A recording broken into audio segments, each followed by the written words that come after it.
अस्सलाम वालेकुम। Welcome to my channel BK academy के साथ मैं हूं एनी। उम्मीद है कि आप ठीक होंगे। सो लेट्स स्टार्ट, हम वीडियो की तरफ चलते हैं। आप देख रहे हैं कि यूनिट नंबर 1 की एक्सरसाइज नंबर 1.6 का क्वेश्चन हम करने लगे हैं। क्वेश्चन नंबर 1 जो है वो है Cramer rule and an inversion method. But just हम सबसे पहले क्रैमर रूल की तरफ मूव करेंगे।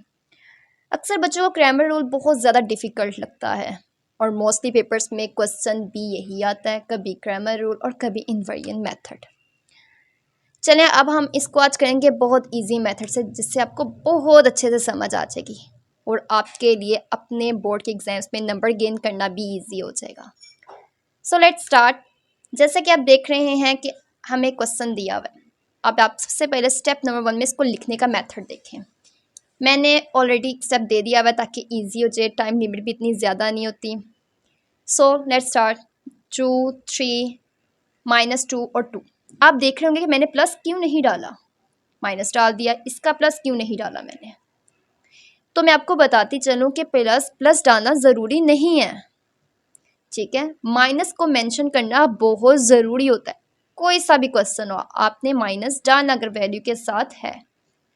सो नेक्स्ट पे हम ब्रैकेट डालेंगे और एक्स वाई ही लिखेंगे, बट इस मैट्रिक्स के अंदर हमने एक्स वाई को शो नहीं करना है।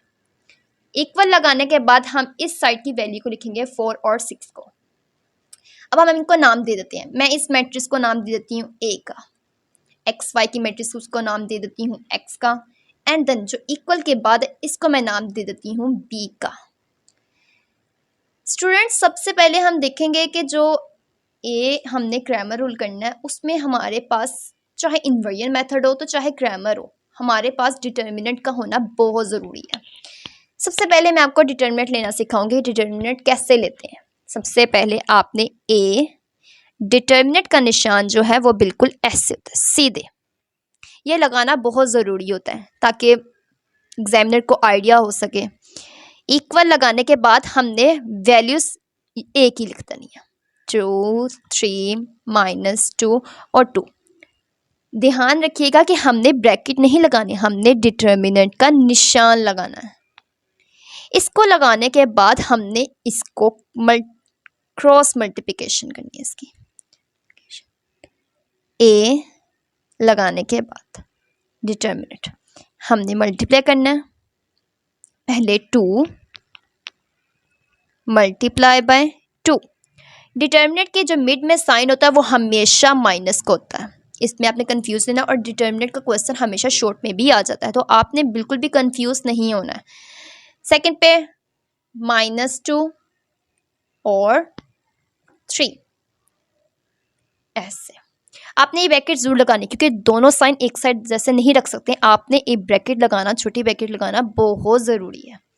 सो ए डिटर्मिनेंट 2 2 का 4 माइनस माइनस प्लस 2 3 का 6 आंसर, यानी कि 4 + 6 क्या हुआ 10, यानी कि हमारे पास ए डिटर्मिनेंट आया है 10। हम सबसे पहले जो हमें चीज़ें चाहिए होंगी हम उसको फाइंड कर लेंगे। हमने डिटर्मिनेंट लगा दिया। इसके बाद जो हम सेकंड स्टेप में फाइंड करेंगे, मैं आपको डायरेक्ट मेथड भी करवा सकती हूँ, लेकिन मुझे लगता है कि examiner step by step check करना ज़्यादा पसंद करता है।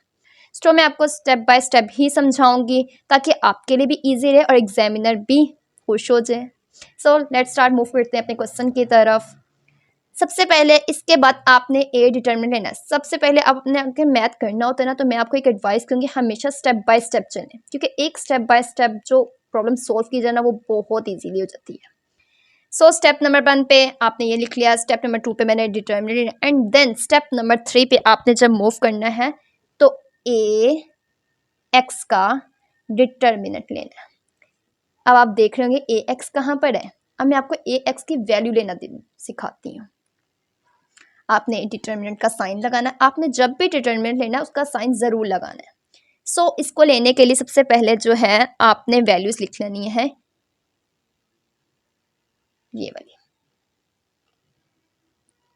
सबसे पहले ये 4 6 -2 और 2, यानी कि सबसे पहले ए एक्स में आपने ये वाली वैल्यू लिखनी है फिर सेकंड वाली वैल्यू लिखनी है। देन आप इसको, हमेशा डिटरमिनेंट का रूल है क्रॉस मल्टीप्लिकेशन, ax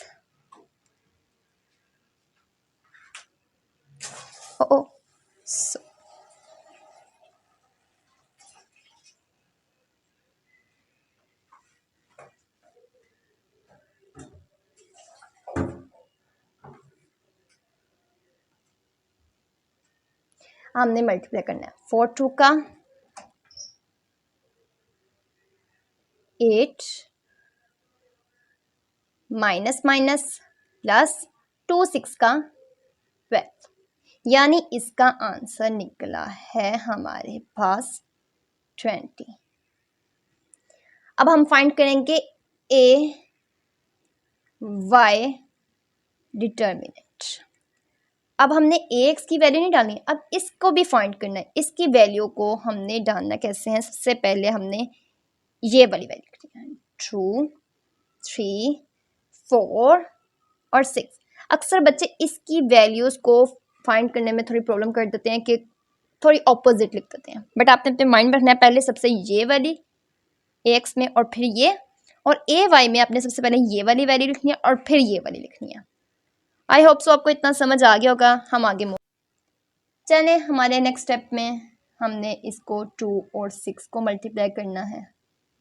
मिड में हमेशा की तरह माइनस का साइन, फिर 3 and then 4।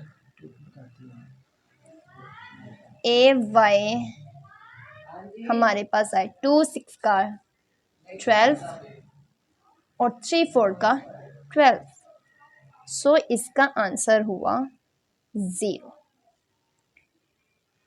I hope so आपको यहाँ तक तो समझ आ गई होगी। हम नेक्स्ट आखिरी स्टेप की तरफ मूव करते हैं। सबसे पहले हमने x का फॉर्मूला लिख देना है जो मेन हमारा है, ए एक्स डिटर्मिनेंट ए डिटर्मिनेंट। जैसे कि स्टूडेंट्स आपने देखा था कि हमने ax भी फाइंड किया हुआ है और a डिटर्मिनेंट भी फाइंड किया है। x हमारे पास निकला हुआ है 20 और a डिटर्मिनेंट निकला हुआ है हमारे पास 10।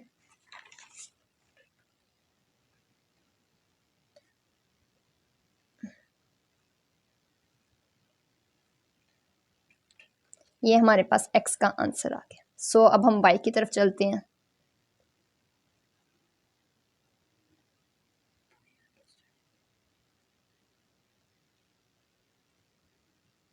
जैसे हमने ए वाई भी फाइंड कर लिया है, वो हमारा आया है 0।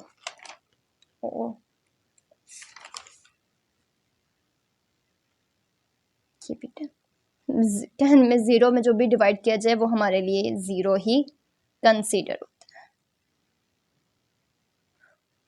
सो हमारा आंसर आ गया है 2 एंड सॉल्यूशन।